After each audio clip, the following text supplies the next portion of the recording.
C'est bien triste pour le Rassemblement national, mais celui-ci a un député en moins à l'Assemblée. Oui, puisque on a la défaite inattendue du Rassemblement national dans les Ardennes. Alors, quelles sont les raisons de cet échec? Déjà, il y a le contexte. Le Rassemblement national a subi cette défaite surprise dans la première circonscription des Ardennes lors d'une législative partielle.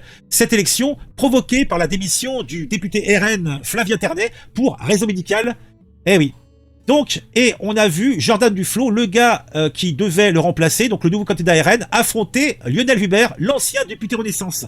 Bien que Duflot ait largement dominé le premier tour, avec pratiquement 40% donc des voix, 39,12%, il a été battu de justesse au second tour par Hubert, avec 50,89% des voix contre 49,11% des voix. Donc, en fait, pour résumer, il doit y avoir à peu près 300 voix de différence.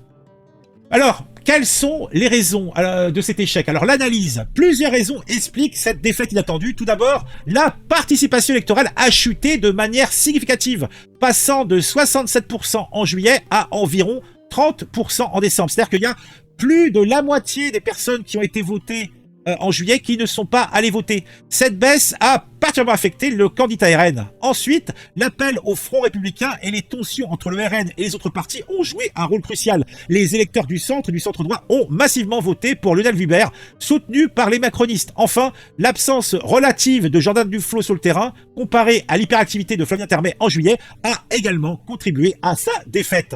Eh oui. L'analyse des résultats par bureau de vote montre une chute nette du taux de participation et du score de Jordan Duflot dans les zones clés. Cette défaite souligne l'importance de la présence sur le terrain et de la mobilisation des électeurs pour les futurs scrutins. Le RN devra tirer les leçons de cette élection pour éviter de répéter les mêmes erreurs à l'avenir. Oui, de toute façon, le RN est en train d'essuyer les plâtres. On l'a bien vu aux dernières législatives. Il nous avait sorti des candidats absolument, on ne sait pas d'où ils avaient sorti, quoi. Franchement, il faut peut-être qu'ils se calment là-dessus, il faut qu'ils travaillent un peu. Et là, c'est pareil, ils ont pris ça par-dessus la jambe. C'est bon, c'est pas grave, on s'en fout dans l'absolu. Mais ça veut dire que, en plus, il semblerait que là, c'est véritablement le fait que il n'y a pas eu une campagne massive. Ils ont fait ça à l'économie et on a perdu un député. Et ça, c'est pas bien.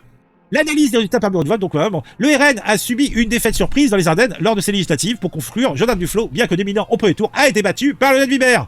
Donc, ce qui montre bien que le RN sont encore très très amateurs de leur gestion des législatives. Et donc, il va falloir un petit peu qu'ils se professionnalisent s'ils veulent aller loin. Allez, les macronistes et le bourrage d'urne, on connaît bien. Non, là, c'est... Bon, je pense simplement, là, c'est véritablement... Ils ont... les électeurs se sont pas bougés, ils ont pas été... Ça se trouve, ils étaient même pas au courant, pour une bonne part. Donc, évidemment, moi, j'étais même pas au courant que le mec avait donné sa démission, vous voyez, c'est pour vous dire. Mais bon, voilà qui est dit. Alors, c'est une news que j'ai vu ne pas passer... tout le monde s'en fout de cette news, pourtant, c'est quand même important. Moi, je pense qu'on va en entendre parler parce que... c'est une défaite pour le RN. Ouais, mais ça, on va l'entendre, hein, c'est sûr. Ah, ça va faire bien plaisir.